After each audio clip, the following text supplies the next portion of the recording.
काफी इंटरेस्टिंग चीजें हो रही हैं पाकिस्तान क्रिकेट में भी, और जनरली मुझे लगता है कि इस वक्त क्रिकेट बहुत ज्यादा हो रही है।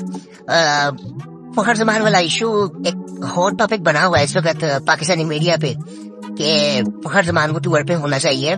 सो इसके बारे में थोड़ी बहुत बात हमने पहले की थी, लेकिन डिटेल में कोई इतनी ज्यादा बात की नहीं कि क्या इशू है और क्या इसके सोल्यूशन है और क्या होना चाहिए, क्या होगा।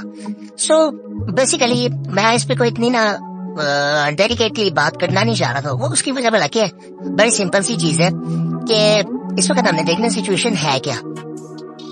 मुझे बेसिकली लगता है कि मुझे हर चीज के बारे में बात नहीं करनी कि एक न्यूज आए तो मैं उसके ऊपर एक कितनी लंबी बात कर लूं। मुझे नहीं लगता कैसे मुझे करना चाहिए, ना मैं ऐसे कर सकता हूँ, क्योंकि पाकिस्तान क्रिकेट को वैसे फॉलो करना एक प्रॉपर सेटअप नहीं होता कि एक न्यूज आप देखते हो तो वो आपको एक ऐसे नजर आती है कि सब कुछ ठीक हो गया, दूसरी न्यूज उनका नजर लगता है कि फिर सब कुछ खराब हो गया।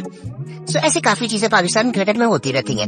अब फखर जमान वाला जो इशू था जिसके बारे में हमने पहले थोड़ी सी बात की थी कि उन्होंने एक ट्वीट की थी जिससे एक मसला शुरू हुआ। उसके बाद उन्होंने फिटनेस टेस्ट पास भी नहीं किए थे। लोग कह रहे थे कि उसने जो ट्वीट की थी वो इस वजह से की थी कि फिटनेस टेस्ट उन्होंने पास नहीं किया और पीसीबी ने उनको सेंट्रल कॉन्ट्रैक्ट से बाहर कर देना था और टीम से बाहर कर देना था। अब ये चिकन एग वाला प्रॉब्लम नजर आ रहा था उस वक्त, लेकिन उसके बाद फिर ये हुआ कि जब मोहसिन नकवी साहब की प्रेस कॉन्फ्रेंस हुई तो उन्होंने उस वक्त साफ कहा कि एक तो उन्होंने फिटनेस पास नहीं किया था, जो कि आई थिंक कई प्लेयर्स ने किया था और वो टीम में खेल रहे थे। सो वो कोई इतना कह सकते हैं कि इशू ऐसा नहीं था कि जिसकी वजह से आप कहेंगे मेन इशू नहीं था वो।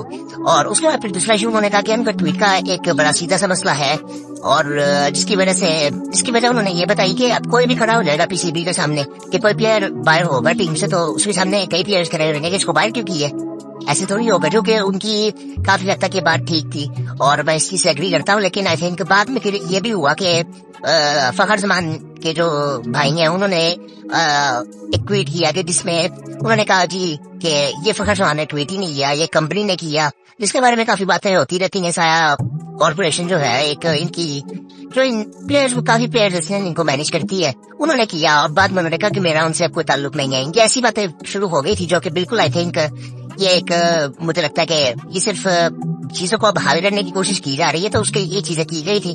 खैर उसके बाद पीसीबी ने उनसे सवाल भी पूछे थे कि एक प्रॉपर ऑफिशियल जवाब पूछा था कि आपने ये ट्वीट क्यों किया, ये सारा कुछ हुआ। बाद में उन्होंने जो कहते हैं जवाब भी दिया। अब ये मसला हल की तरफ जा रहा था जो ये मीडिया पे खबरें आ रही थी। अब अगर हम इसको थोड़ा समझने की कोशिश करें तो ऐसे जनरली चीजें चलती नहीं है कि पहले मैं ट्वीट कर दूं, बाद में मैं फौरन कुछ ना कहूं कि मैंने वो किया नहीं, लेकिन जब मैं मसले में पड़ जाऊं और मैं फिर कहूं कि जब मेरा भाई आके कह दे कि जी वो ट्वीट तो मैंने किया नहीं है, उसने किया नहीं और वो कंपनी ने किया था, अब उससे कोई ताल्लुक नहीं है। असल में हुआ सिंपली ये है कि ये जो ट्वीट है ना ये उन्होंने किया होगा, बिल्कुल फखर जमान ने ये ट्वीट किया होगा और बाद में उनके साथ ये मसले मसाइल पड़ गए होंगे।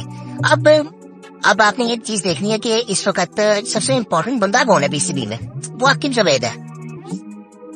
एक महीना पहले कौन था, गैरी कर्सन और जेसन ग्रीसबी, अब आकिब जावेद है। ठीक है, अब आपने देखा कि गैरी कर्सन भी रिजाइन कर चुके हैं, जेसन ग्रीसबी इस वक्त व्हाइट बॉल के हेड कोच है पाकिस्तान टीम के और बहुत से या टूर पे भी हैं। सो और आकिब जावेद इस वक्त मेन बंदे हैं जो कि सब कुछ मैनेज कर रहे हैं इस वक्त। सो अब उन्होंने फैसला करना था कि क्या करना है फखर के साथ, और फखर लाहौर कलंदर से खेलता है और आकिब जावेद आपको पता है वहां पे भी मेन बंदे थे जो कि सब कुछ उधर मैनेज करते थे। उनके हेड कोच रह चुके हैं वो, अब इस वक्त मेरे ख्याल से वो उनके साथ काम नहीं कर रहे, लेकिन पहले काफी अर्सा उन्होंने काम किए। सो ये मसला तो इन्होंने हल कर देना था। अब होना उस वक्त ये था कि जब बंदों ने ये हम सब ने ये न्यूज सुनी थी और ये खबरें बाहर आ रही थी तो उस वक्त ये था कि आकिब जावेद ने बाद में जाके बात करनी है, अपॉलजी होगी फखर जमान की तरफ से और मसला हल हो जाएगा। और अभी भी बातें उसी तरफ ही जा रही हैं कि आज भी ये खबरें निकलनी शुरू हुई हैं कि पीसीबी से उनकी बातचीत चल रही है और मसले हल होने की तरफ जा रही हैं, जो कि आई थिंक होने भी चाहिए, क्योंकि काफी लोगों ने सवाल उठाए कि फखर जमान को टीम में होना चाहिए, स्पेशली T20 की टीम में या ओडीआई की टीम में भी। और ये सारी चीजें थी। फिर आज मीरजादा साहब का एक आ गया था बयान के, उन्होंने कहा जी ये बाद में पीसीबी को ये चीज तंग करेगी और बाद में प्लेयर्स उनके जहन में ये चीज आ सकती है कि क्योंकि एट द एंड अगर वो प्लेयर्स परफॉर्म नहीं करते जो ऑस्ट्रेलिया टूर पे गए, सो बाद में उनको फखर जमान की तरफ जाना पड़ता। जब फखर जमान की तरफ जाना पड़ता तो उनको लगता है कि अब मैं इनकी जरूरत बन चुका हूँ। सो आई थिंक ये चीजें काफी ऐसी उन्होंने की जो कि काफी हद तक वो बात ठीक थी, लेकिन ये बात ये है कि ये पहले भी ऐसी चीजें होती रही हैं तो तब क्या हुआ था? उनके दौर में भी हालांकि ये चीजें होती रही हैं, तब कुछ नहीं ऐसा हुआ था। कुछ भी हो सकता है। अब ये बात जिस तरफ जानी थी ना, वो ये था कि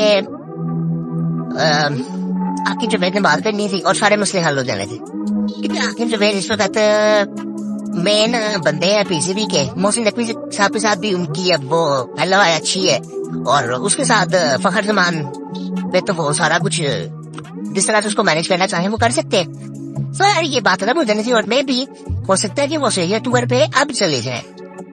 ये पाकिस्तान क्रिकेट है, यहाँ पे ऐसा भी हो सकता है कि अब सारा कुछ हो गया, अभी भी चले जाए फखर जमान। सो ये सारी चीजें आई थिंक पॉसिबल होती हैं पाकिस्तान क्रिकेट में। और पाकिस्तान क्रिकेट में आप कभी ये नहीं कह सकते कि ठीक है अगर इस काम को ये तरीका कर रहा है काम इसी तरीके से होगा। कुछ भी हो सकता है पाकिस्तान क्रिकेट में, किसी भी टाइम पे कुछ भी हो सकता है। हालांकि जब गैरी कर्स्टन वगैरह आई, जैसे हिस्ट्री वगैरह आई थी, मुझे लगा था कि यार अब हम एटलीस्ट थोड़े से प्रोफेशनलिज्म की तरफ जाएंगे और थोड़ा लंबा अरसा इनके साथ चलेंगे। लेकिन बाद में फिर वो चीजें हुई, और मेरे से एक बात आ रही थी कि अब ये चीज हुई है गैरी कर्स्टन वाली, एट दिस पॉइंट क्या पाकिस्तान के लिए वो चीज ठीक है? इसके बारे में एक और वीडियो में बात करते हैं डिटेल में कि क्या ये चीज अगर अभी हम देखें तो क्या ये चीज ठीक है, हमको जाना इस वक्त ठीक है, और पहले जो चीजें हो रही थी अगर उस तरीके से चलती तो तब जाकर चीजें ठीक होनी थी। तो ये सारी हम डिटेल में बात करेंगे। अभी फिलहाल फखर जमान वाला इशू ये ऐसे है, अभी ये कुछ ये मसला इनका हल हो जाएगा, आपस में बाद फखर जमान टीम में भी आ जाएंगे, सब कुछ हो जाएगा। और बीच में तो ये खबर भी आती नहीं कि फखर जमान रिटायरमेंट देने लगे हैं। सो ये सारी चीजें है चलती हैं, लेकिन आकिब जवेद आई थिंक बीच में है। सो वो सारा कुछ आई थिंक ये अभी उनका कंट्रोल इस सिचुएशन पे है सारी।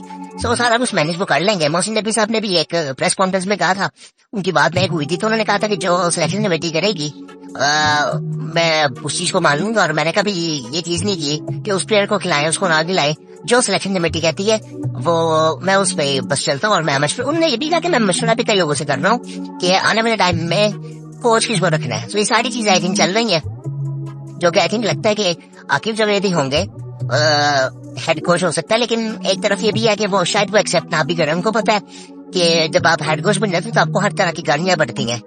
सो आई थिंक देखते हैं आगे क्या होता है। बाकी फखर जमान वाला पूरा इशू ये था, अभी ये मसला हाल की तरह हल होने की तरफ जाएगा। कोई ऐसी मुझे नहीं लगता कि ऐसा कुछ वो इतना होगा कि बहुत ज्यादा हो जाए। और लोग भी कह रहे थे कि इतना हार्श होने की जरूरत नहीं है पीसीबी को। सो आई थिंक मेरा तो हमेशा से ये मानना है कि यार एक प्रोफेशनलिज्म का एक वो चीज को देखा जाइए थोड़ा सा कि प्रोफेशनलिज्म क्या कहता है। हम प्रोफेशनल मैं कहूँगा कि हम कभी हो ही नहीं सकते, जिसकी वजह से मैं कहता था कि हमारे फॉरेन कोचेज होने चाहिए। अभी भी मैं ये कहता हूँ कि हमारे डिपार्टमेंट में, ये पीसीबी इदारे में काफी लोग गोरे होने चाहिए ताकि प्रोफेशनलिज्म आए इस डिपार्टमेंट में, जो कि किसी इदारे में नहीं है पाकिस्तान के जनरली, क्योंकि उसमें पाकिस्तानी लोग भी बैठे हुए हैं। और ये सारी चीजें आई थिंक देखने में नहीं है। बाकी आई थिंक फखर जमान वाला ये पूरा इशू था, यही होगा आगे जाके, और बाकी भी बात करेंगे।